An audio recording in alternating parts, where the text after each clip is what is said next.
नमस्कार, बेहद जरूरी है देख रहे हैं आप, आपके साथ मैं धर्मराज सिंह। हरियाणा में आशा वर्कर्स का प्रदर्शन 2 महीने से ज्यादा वक्त से चल रहा है।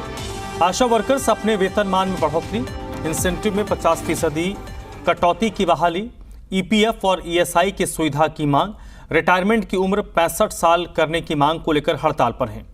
आशा वर्कर्स और सरकार के बीच गतिरोध खत्म नहीं हो रहा है। प्रदेश में आशा वर्कर्स की हड़ताल को कई अन्य संगठनों का भी समर्थन मिल रहा है। प्रदेश में विरोधी राजनीतिक दल भी आशा वर्कर्स की मांगों के समर्थन में खड़े हैं।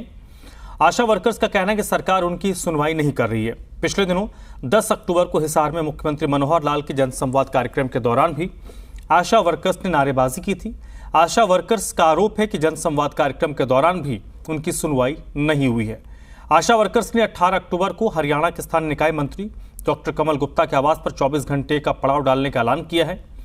आशा वर्कर्स का कहना है कि आंदोलन के कारण अगले चरण में वो प्रदेश के हर जिला मुख्यालय और स्थानीय विधायकों के आवास पर पड़ाव डालेंगे। 30 अक्टूबर को आशा वर्कर्स दिल्ली कूच करने की भी तैयारी कर रही हैं।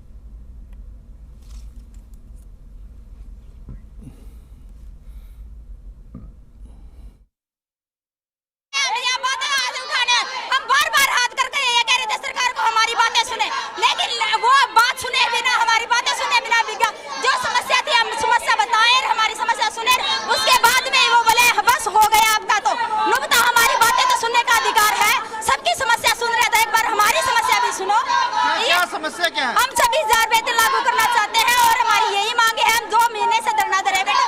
सरकार हमारी बातें सुनने के लिए तैयार नहीं है। डेलीगेशन को बुला लेती है, झूठे आश्वासन देती है। और सरकार है ना, हमारा मांग पत्र लेने के लिए भी तैयार नहीं, हमसे बात करने के लिए तैयार नहीं है। जब हमारे डेलीगेशन से बात कर लेती है और जब हम उनको मांग पत्र देने जाते हैं तब ये कहते हैं कि जब फैसले की तरफ जाने के लिए ये कहते हैं कि हमारी तबीयत खराब है।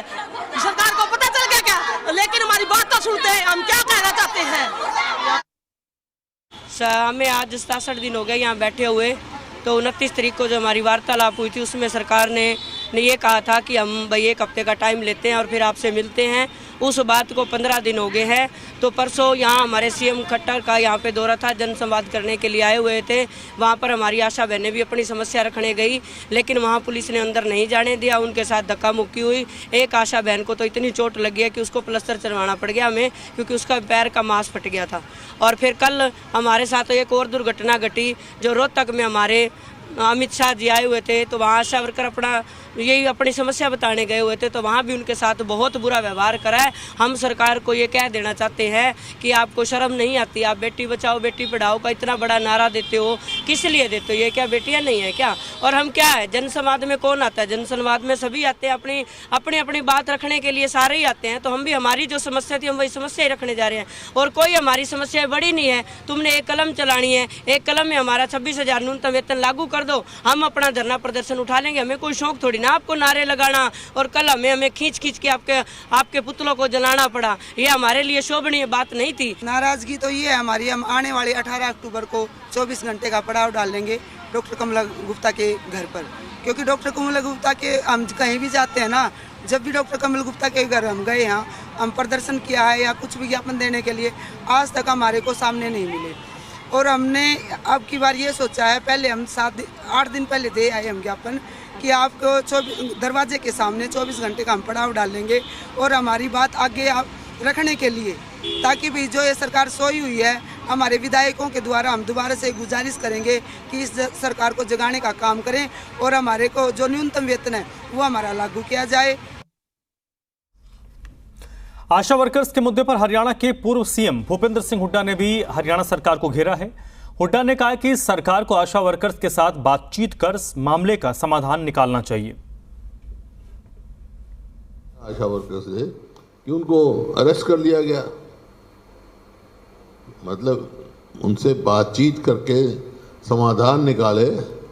सरकार की तो जिम्मेवारी है बातचीत करे, जितनी समस्या हो सकती है उसका समाधान निकाले। कोई इस तरह सरकारें नहीं चलती हैं जो बहन बेटियों की बात ना सुन सके।